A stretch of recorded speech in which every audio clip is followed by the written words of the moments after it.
دنیا میں ہم کیوں پیدا ہوئے ہیں اور کس نے پیدا کیا ہے؟ یہ کتنا بڑا اہم سوال ہے۔ کس نے پیدا کیا ہے؟ کیوں آ گئے؟ کیوں مر جاتے ہیں؟ مر کے کہاں چلے جاتے ہیں؟ بھاگ دوڑ لگی ہوئی ہے کمائیوں کی، کماتے کماتے کماتے کماتے ایک دم سب چھوڑا اور جا کر قبر میں سو گئے۔ جسے میتھمیٹک کا قاعدہ ہے کہ بڑے سے بڑے عدد کو زیرو سے ضرب دو تو وہ زیرو ہو جاتا ہے۔ 1 ملین انٹو زیرو زیرو، اور 1 بلین انٹو زیرو زیرو، اور 1 ٹریلین انٹو زیرو زیرو۔ تو بھائیو، جو کچھ آپ بناؤ گے یا میں بناؤں گا، جو کچھ آپ کماؤ گے یا میں کماؤں گا، جب یہ موت سے ضرب کھائے گا تو زیرو ہو جائے گا۔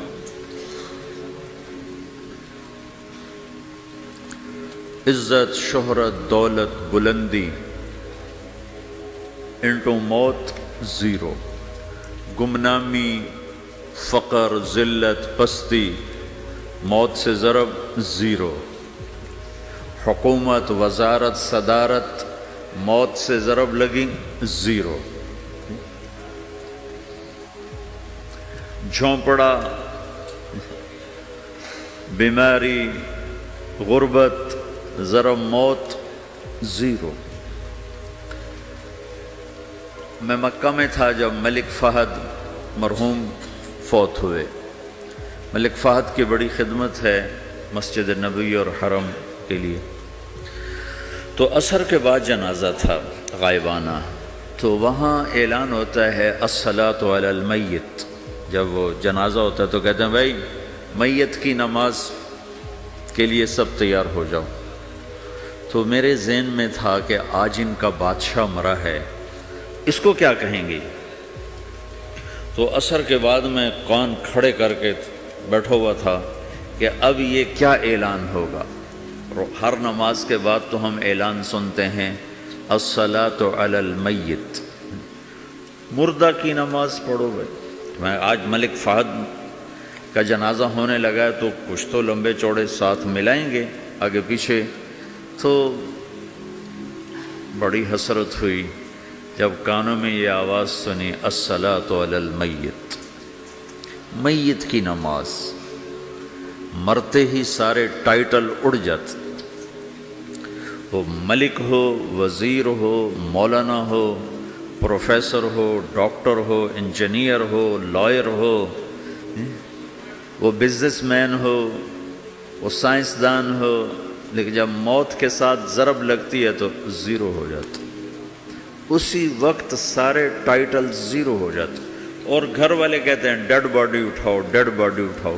کوئی نہیں کہتا ابا کو اٹھاؤ، کوئی نہیں کہتا اماں کو اٹھاؤ، کوئی نہیں کہتا بھائی کو اٹھاؤ۔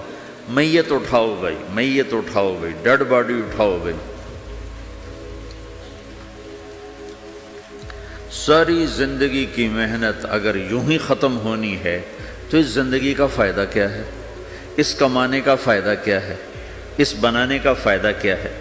بنا بنا تھک گئے، کما کما تھک گئے، اور پھر مر کے جا کے اتنی سی جگہ میں جا کے سو گئے۔ اتنا بڑا گھر بنایا اور آخر میں جا کے اتنی سی جگہ میں جا کے سو گئے۔ مٹی کی چادر اوڑھی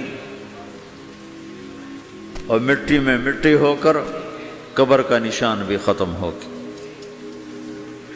سب سے بڑا دنیا کا فتح کرنے والا چنگیز خان گزرا ہے، اس کی قبر کا نشان آج تک معلوم نہیں کہاں ہے۔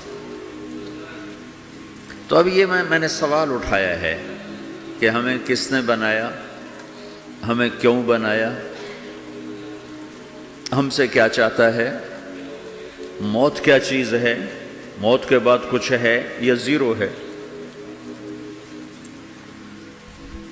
ان سوالوں کا جواب دنیا میں کسی کے پاس کوئی نہیں۔ اتنا انسان ترقی کر گیا، خلاؤں کو ڈھونڈ لیا، سمندر کے نیچے دیکھ لیا، پہاڑوں کے اندر اتر کے دیکھ لیا، 6 کلومیٹر نیچے جا کر تیل نکال لیا، خزانے نکال لیے، اور کتنا